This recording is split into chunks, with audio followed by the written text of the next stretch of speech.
BRS నేతలు కాంగ్రెస్లో చేరికపై Khairatabad MLA Danam Nagender సంచలన వ్యాఖ్యలు చేశారు.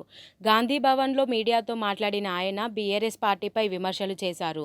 చేరికలపై సీఎం రేవంత్ రెడ్డి, సునీల్ కొనుగోలు చర్చలు జరిపారని, త్వరలో 20 మంది బీఆర్ఎస్ ఎమ్మెల్యేలు కాంగ్రెస్ పార్టీలో చేరతారని దానం స్పష్టం చేశారు.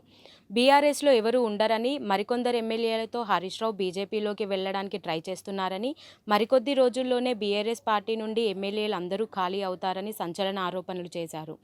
కేసీఆర్ విధానాలే పార్టీని ముంచాయని, బీఆర్ఎస్ ఖాళీ అవుతుందని తెలిసి కేసీఆర్ అయోమయంలో పడ్డారని, దీంతో ముందే ఎమ్మెల్యేలు ప్రమాదం నుంచి బయటపడేందుకు జాగ్రత్తలు తీసుకున్నారని అన్నారు.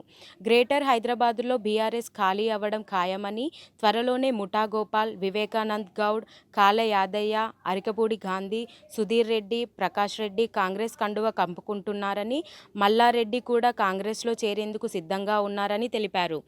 అంతేకాక బీఆర్ఎస్లో పల్లా రాజేశ్వర్ రెడ్డి, ప్రశాంత్ రెడ్డి, హరీష్ రావు, కేటీఆర్ తప్ప ఎవరూ ఉండరని దానం నాగేందర్ తేల్చి చెప్పారు.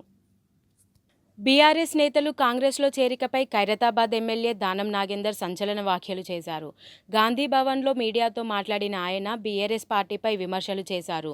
చేరికలపై సీఎం రేవంత్ రెడ్డి, సునీల్ కొనుగోలు చర్చలు జరిపారని, త్వరలో 20 మంది బీఆర్ఎస్ ఎమ్మెల్యేలు కాంగ్రెస్ పార్టీలో చేరతారని దానం స్పష్టం చేశారు. బీఆర్ఎస్లో ఎవరూ ఉండరని, మరికొందరు ఎమ్మెల్యేలతో హరీష్ రావు బీజేపీలోకి వెళ్లడానికి ట్రై చేస్తున్నారని, మరికొద్ది రోజుల్లోనే బీఆర్ఎస్ పార్టీ నుండి ఎమ్మెల్యేలు అందరూ ఖాళీ అవుతారని సంచలన ఆరోపణలు చేశారు. కేసీఆర్ విధానాలే పార్టీని ముంచాయని, బీఆర్ఎస్ ఖాళీ అవుతుందని తెలిసి కేసీఆర్ అయోమయంలో పడ్డారని, దీంతో ముందే ఎమ్మెల్యేలు ప్రమాదం నుంచి బయటపడేందుకు జాగ్రత్తలు తీసుకున్నారని అన్నారు. గ్రేటర్ హైదరాబాద్లో బీఆర్ఎస్ ఖాళీ అవ్వడం ఖాయమని, త్వరలోనే ముఠా గోపాల్, వివేకానంద్ గౌడ్, కాళ్ళ యాదయ్య, అరికపూడి గాంధీ, సుధీర్ రెడ్డి, ప్రకాష్ రెడ్డి కాంగ్రెస్ కండువా కప్పుకుంటున్నారని, మల్లారెడ్డి కూడా కాంగ్రెస్లో చేరేందుకు సిద్ధంగా ఉన్నారని తెలిపారు.